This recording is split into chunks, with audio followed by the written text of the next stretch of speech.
อยากได้ตัวเองได้โอ้อยากได้แล้วมันดอกบัวปลาก็มีได้ปลาขาวปลานะปะโยเอ้ยเท่านี้เนาะกะทักทายสบายดีเลยก็สวัสดีพ่อแม่พี่น้องทุกคนมาต่อ EP 2ทุกคนเลยเฮ็ดยังบ่ดิจอนชงไปเลยโอ้อุตส่าห์สิเปิดคลิปนำบ่ถ่ายนำวะไปเบิ่งบ่นี่อันนี้ทำปลาฟ้าเฮาแล้วทำปลาฟ้าทุกคนอันนี้ทางเข้าทางแวะนี่บอลจอดรถจะถึงนั้นเข้าไปเบิ่งทางในกันว่าสิเป็นอะไรทุกคนเลยเฮาก็บ่เคยมาจักเทื่อสายกะมานี่ไม่ค่อยมีคนมากันเห็นเหมือน50,000แล้วนะเหมือน50,000แล้วเลยมีน้ำให้มีทางเหืออีกเด้อ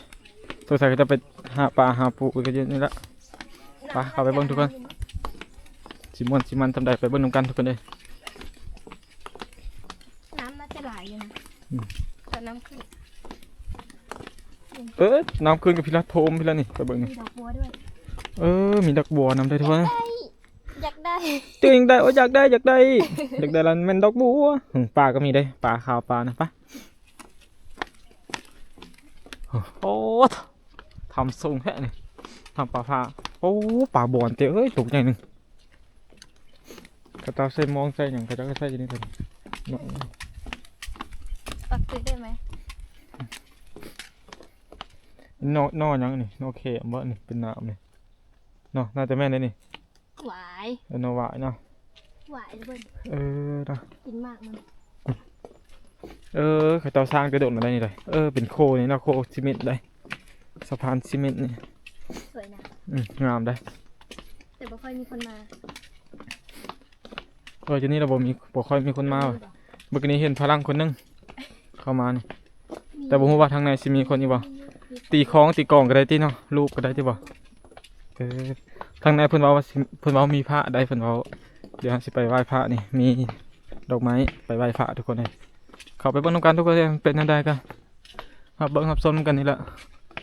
เฮาก็บ่ค่อยมีคนล่ะโอ้เย็นเลยฮะทุกคนนี่ทำสุดผมบ่ไปไหว้ที่ไสวะนี่บ่มีไกด์นำทางว่ะบ่ไปทางนี้เนาะบ่แม่นเข้าทางในบ่แม่นเข้าทางนั้นเนาะบ่แม่นเนาะลงทางนี้ก็ได้มาไปรูปคล้องเนาะก็ว่ารูปแล้ววงเหรอนั่นเลยตีได้บ่นี่คล้องนี่เพราะได้เนาะถือว่าสิตีคล้องสูงอยู่นั่นนี่ตีคล้องร้องเป้าเนี่ยทุกคนโยเอ้ย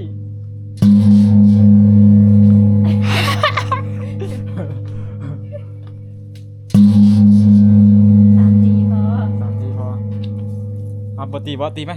ได้ละมาตีนี่มา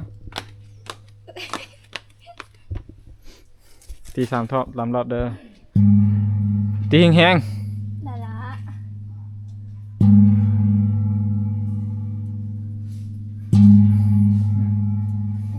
ไปถือก่อน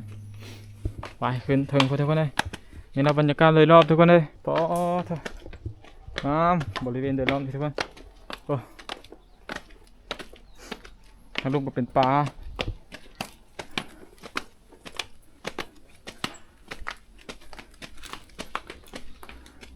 ต้องทอดเกลือป่ะสุดอยู่ทางในนี้เลยเนาะบ่หรือว่าทางเข้าไปเลิกบ่ตักไปมีเท่านี้เนาะโอเคเขาก็ทอดไปเลยทอดข้างในบ่ให้ถ่ายข้างในเพิ่นบ่ให้ถ่ายทุกคนเลยไปลงไปนี่ทุกคน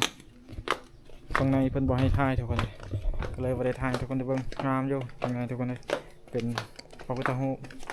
หลายองค์ทุกคนเลย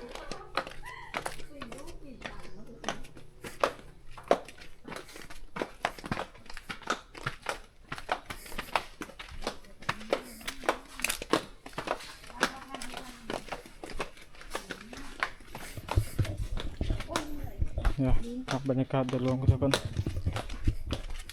คักอยู่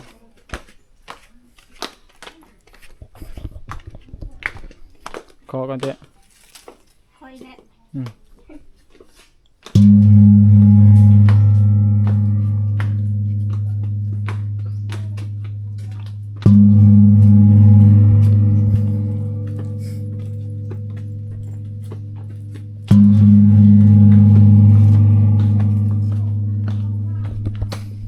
ลองบันนี้ทุกคนเลย วักกี้ยาว ผมบอกให้ท่ายอยู่ทางไหนทุกคนเลยงามอยู่งามแต่ผมบอกให้ท่ายเป็นพระพุทธรูปเก่าแก่โบราณแต่ได้มาแล้วทุกคนเลยงามเข้าไปเฮ็ดบุญไหว้พระมันบ่แม่งมันบ่คือกับทำไอ้บางทีเราเข้าไปอีพีทีนึงนั้นบ่คือคิงเอาเข้าไปนะบ่าวบ่มีบ่เดี๋ยวนี้ เดี๋ยวนี้ไม่มีละ มีเลยเนาะขี่เหือรอดเข้าไปนี่เนาะแล้วซอดพังหมดบ่ ตะกี้เรามีแต่เดี๋ยวนี้บ่มีละ ต้องเคยไปบ่ ก็เบิ่งติน่ะป้ายก็เก่า ขี่เหือ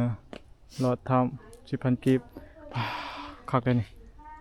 เดี๋ยวนี้บ่มีละชะเบิ่ง มีแต่คือเราบ่มาพายให้นี่จ้างไปนั้นนี่ มันจมแล้ว อยากไปอยู่นี่ได้สาเหือ ถ่ายรูป ได้อยู่บ่ทางหูบ่ต้องใช้สิ้นทุกคนเลยเข้ามาในนี่